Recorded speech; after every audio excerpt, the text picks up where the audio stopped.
pessoal, muito boa tarde, bom dia, boa noite, dependendo do horário que vocês estiverem assistindo esse vídeo. Nós estamos aqui então para mais uma atividade do Direito em Rede, esse evento tão interessante.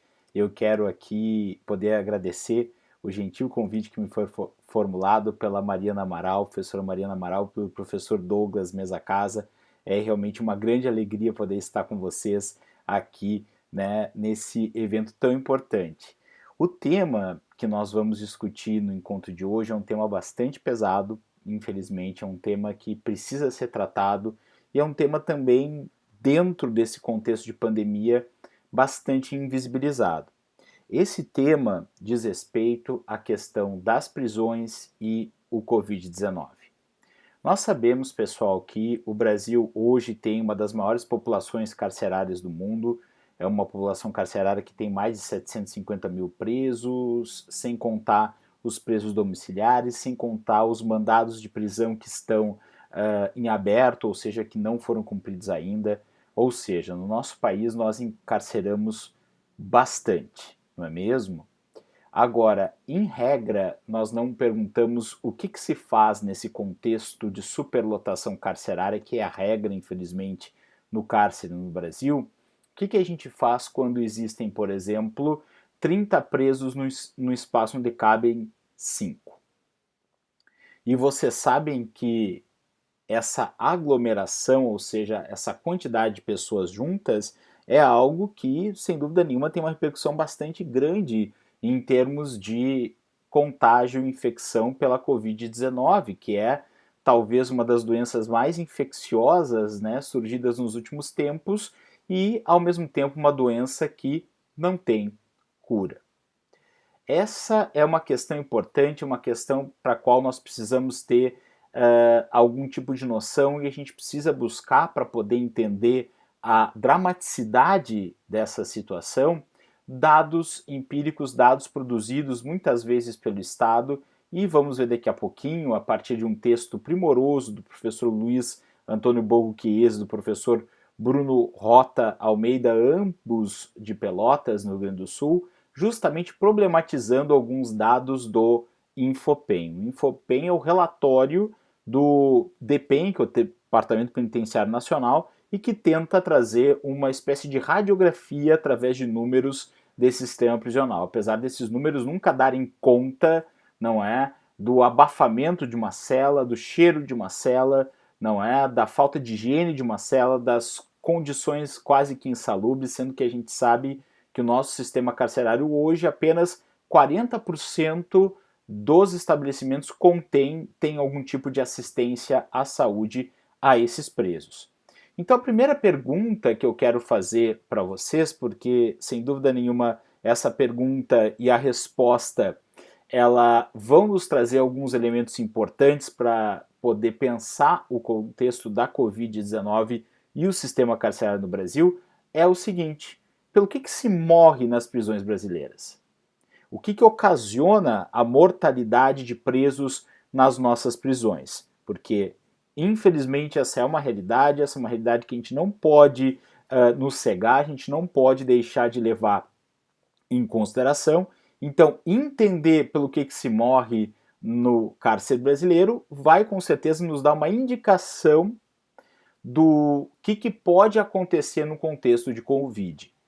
Bem, o Infopen, né, pessoal, ele trabalha fundamentalmente com 5 categorias, não é, de óbitos em relação ao sistema carcerário brasileiro, sendo que a primeira categoria é a que tem o maior número de óbitos no nosso sistema carcerário, que são os óbitos naturais, ou seja, por questão de saúde. Depois nós temos óbitos criminais, óbitos por suicídio, óbitos acidentais e óbitos com causa desconhecida.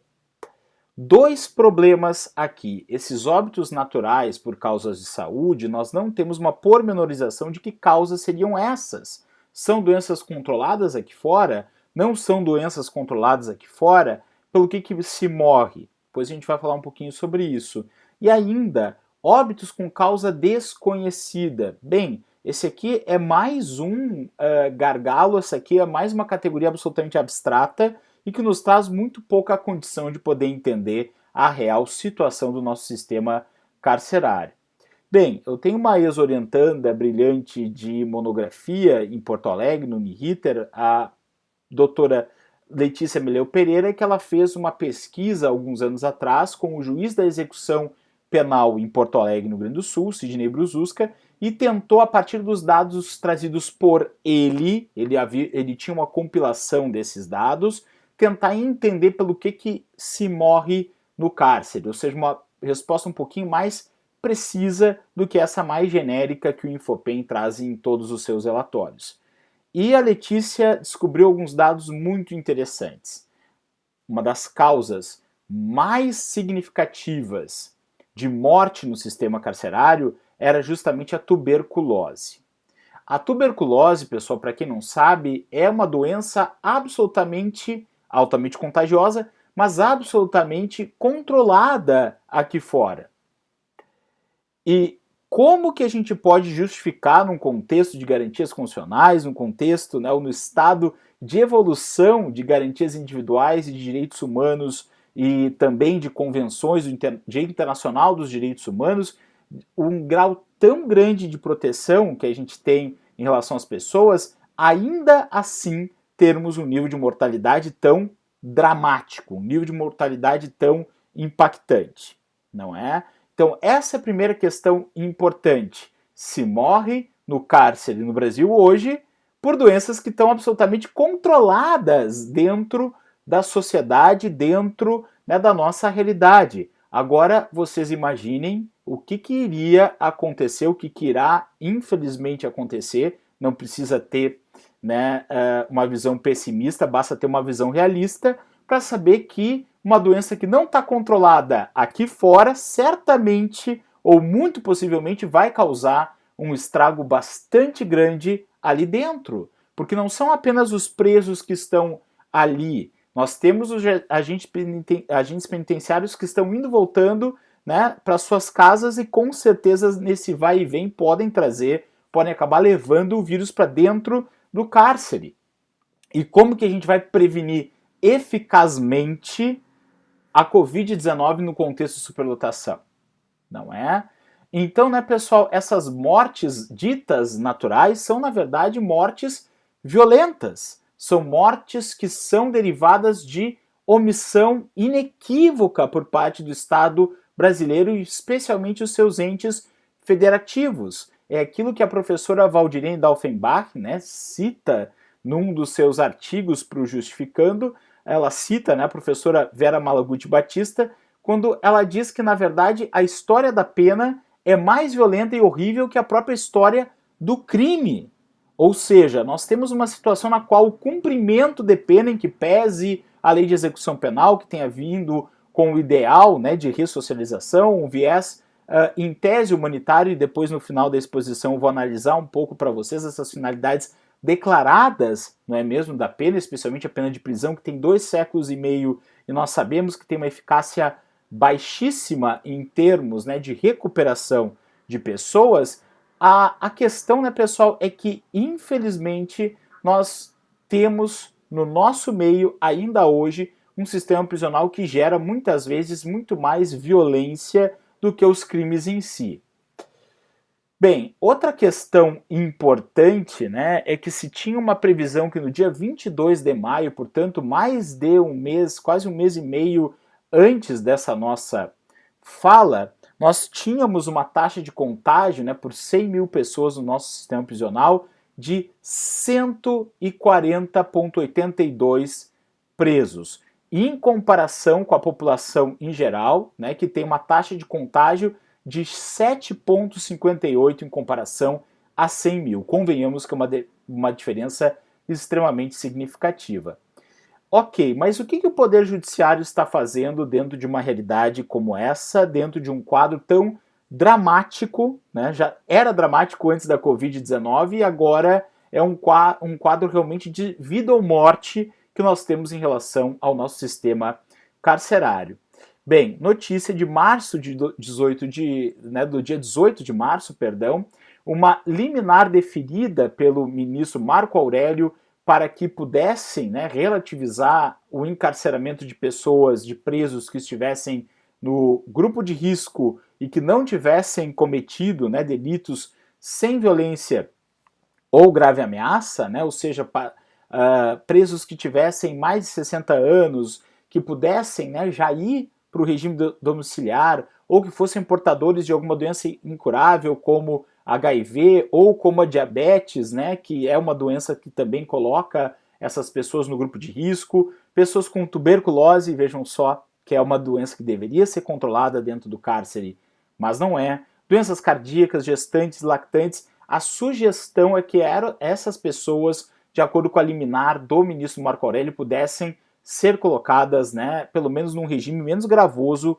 em relação à sua liberdade. E, infelizmente, no dia 18 de março, o STF, por 7 votos a 2, afastou a liminar do ministro Marco Aurélio e passou, né, infelizmente, a trabalhar, né, e é difícil a gente ser eufêmico nessa situação, trabalhar com uma realidade muito semelhante à anterior, quando a gente não tinha um quadro de Covid no nosso país. Infelizmente, o número de mortes por Covid, todos os dias nós temos notícias, né, o portal Ponte tem noticiado, né, que até o dia 11 de junho nós tínhamos 12 mortes por Covid nas prisões do Rio de Janeiro. Uma notícia, né, pessoal, do dia 18, né, de maio, também dava conta que nós tínhamos um problema bastante grande no estado de São Paulo, e ali no estado de São Paulo nós tínhamos um número, né, ainda maior, né, de 22 presos já mortos em tão pouco tempo, não é? E relatórios independentes, relatórios, né, de organizações que não pertencem ao Estado, acabam denunciando, como o relatório, né, do Mecanismo de Combate à Tortura no Rio de Janeiro, que, na verdade, em 5 meses de pandemia, 82 presos já morreram, né? Sendo 12 por coronavírus e 15 por insuficiência respiratória, sendo que vocês sabem que a gente tem uma subnotificação bastante dramática no nosso país, não tem teste para todo mundo, o nosso país é um dos países que menos testa, por Covid no mundo inteiro, e, como consequência, o que nós temos, né, na prática é que nós temos uma subnotificação muito grande da doença. E, obviamente, se isso é verdade aqui fora, no cárcere, essas populações que, infelizmente, têm, né, um impacto muito menor, até porque não tem o poder do voto, não é mesmo? Sem dúvida nenhuma, essas populações acabam sofrendo ainda mais. Outra questão importante, pessoal, é que um dia antes da liminar do STF ser derrubada, nós tivemos a edição de uma recomendação por parte do Conselho Nacional de Justiça, que é a recomendação número 62, de 17 de março de 2020, que traz a necessidade, que traz uma recomendação aos juízes da execução penal, especialmente no país inteiro, para que possam revisar a necessidade da manutenção das prisões e a possibilidade da colocação daquelas pessoas com perfil trazido na decisão do Marco Aurélio, né, de Mello, para que sejam, né, inseridas num regime de cumprimento de pena menos gravoso e nas quais esses presos estivessem menos expostos à circunstância da Covid. E especialmente, né, não apenas a recomendação, mas como também a decisão liminar do ministro Marco Aurélio, colocava a necessidade ou reforçava a necessidade da observância do novo artigo 316 do CPP, que foi introduzido pelo pacote anticrime e que traz a necessidade da prisão cautelar ser revisada de 90 e 90 dias, ou seja, com mais razão ainda, nós precisávamos realizar um desencarceramento dessas pessoas, né, um terço da nossa população carcerária no Brasil, que está preso provisoriamente, ou seja, preso sem que exista uma condenação criminal transitada, passada em julgado. Então, essa questão é bem importante, né, pessoal? A gente precisa entender que o STF, além de tudo, nos traz outras possibilidades, nos traz outras circunstâncias, outras situações, né, desde 2017, pelo menos, que é o reconhecimento do estado de coisas inconstitucionais através da DPF 347 no nosso meio em relação ao sistema carcerário. Ok, professor, mas o que significa, né, esse estado de coisas inconstitucionais? Bem, esse estado de coisas inconstitucionais é uma categoria constitucional doutrinária que surge na Colômbia e que traz, né, a designação e que significa, na verdade, uma situação de massiva e generalizada e contínua, né, constante violação de direitos fundamentais.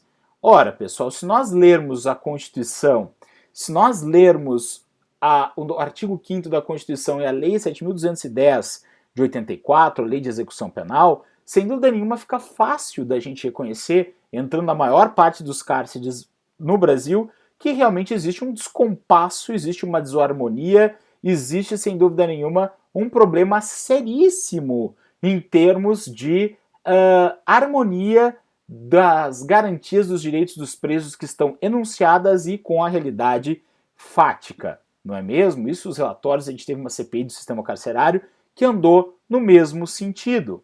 E essa decisão liminar desse estado de coisas inconstitucionais suscitado pela DPF, Arguição de Descumprimento de Preceito Fundamental 347, trouxe a possibilidade dos juízes serem muito mais racionais, não apenas na aplicação da pena, como também na progressão de regime, reconhecendo que no Brasil existe, né, usando uma figura aqui do cível, um certo, ou melhor dizendo, um total excesso na execução da pena. Esse excesso na execução da pena precisa ser harmonizado, precisa ser, na verdade, atualizado de acordo com os preceitos constitucionais. Ou seja, se eu tenho excesso do cumprimento da pena, eu preciso tentar adequar esse excesso ao que a gente tem em termos de garantias constitucionais. Porém, né, pessoal, infelizmente, nós sabemos que no nosso contexto, nós sabemos que na nossa circunstância, na nossa situação, o que acontece é que a DPF 347 teve uma repercussão bastante tímida na nossa realidade. Isso porque, daí a gente tem que pegar um autor francês que né, tem, enfim, críticas muito severas, partindo tanto de setores ideologicamente identificados como esquerda ou como direita. Nós pegando a última parte do Vigiar e Punir do Michel Foucault, especialmente a parte que ele discute o ilegalismo, ele descreve que já se sabia do fracasso da prisão para atingir suas finalidades declaradas, ou seja, a regeneração da pessoa, que a gente pudesse reinserir, e daí a letra da Lei de Execução Penal ela vai no sentido de reinserir harmonicamente essa pessoa que foi submetida ao cárcere na sociedade. E se sabia desde a origem que a prisão não iria dar certo para atender, para atingir esses fins, esses objetivos, essas finalidades. E mesmo assim, 2 séculos e meio depois, a prisão ela continua sendo talvez a forma de repressão mais pensada, mais demandada, mais exigida socialmente. Isso é um paradoxo, porque se a gente sabe que as finalidades da prisão jamais poderiam ser atingidas desde a origem, desde o século XVIII a gente sabia disso, ao mesmo tempo a prisão ela acaba sendo paradoxalmente um sucesso, já que, em verdade, ela né, acaba sendo um instituto, né, ela acaba sendo uma forma né, de punir que é a mais demandada possível. Então, ela é um sucesso, porque ela continua existindo mesmo 2 séculos e meio depois. Ela é um fracasso porque sabia né, da sua impossibilidade de regenerar as pessoas e reinserir socialmente, mas apesar da finalidade declarada da prisão não ser cumprível, ainda assim ela existe, ainda assim ela tem uma centralidade no nosso meio. Então, pessoal, é necessário, né, sem dúvida nenhuma, nós levarmos a sério a decisão liminar na DPF 347. É necessário que a gente possa estudar a partir dos vieses, especialmente da criminologia crítica, e tentar compreender o porquê que essas decisões elas acabam não sendo eficazes, o porquê que essas decisões acabam não repercutindo positivamente no nosso meio, acabam não repercutindo da maneira como se pensava que deveriam repercutir. É necessário, pessoal, em última análise, repensar o fenômeno da prisão. O fenômeno da prisão, pessoal, se resolvesse o problema da criminalidade, né, os nossos 750 mil presos e uma das finalidades da pena, que é a prevenção geral, aquela ideia de que se alguém está preso, então nós não vamos cometer delitos, porque afinal de contas o Estado ele teve, né, ele trouxe uma consequência para aquele delito que foi cometido no passado. Sem dúvida nenhuma, a gente sabe que um critério de prevenção geral evitaria que as pessoas viessem a cometer delito. O Estado, né, absolutamente calamitoso, degradante, indigno do sistema carcerário no nosso país hoje, levaria as pessoas a repensarem a própria estrutura do sistema prisional. Mas não é o que acontece. E por isso que a gente continua discutindo com tanta intensidade, com tanto afinco, o tema da prisão.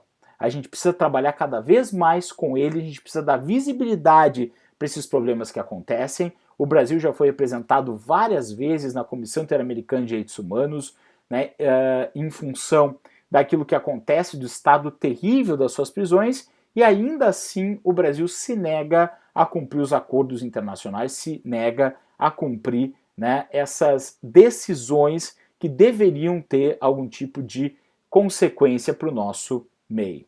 Então eu convido, né, os nossos alunos, os nossos profissionais, os nossos amigos que estão assistindo esse vídeo hoje a pesquisar ainda mais sobre prisões, a pesquisar ainda mais sobre essas realidades, a tentar buscar informações dos estados de vocês sobre o porquê que se morre dentro do cumprimento de pena, sendo que esse preso ele está privado da sua liberdade, mas ele não deveria estar privado da sua saúde, ele não deveria estar privado da sua educação, não deveria estar privado do seu lazer, e mais, se ele está submetido à tutela do Estado, o Estado ele é garante dessas situações. É o Estado que deveria zelar pela integridade física dessas pessoas que estão submetidas ao cárcere. Certo, pessoal?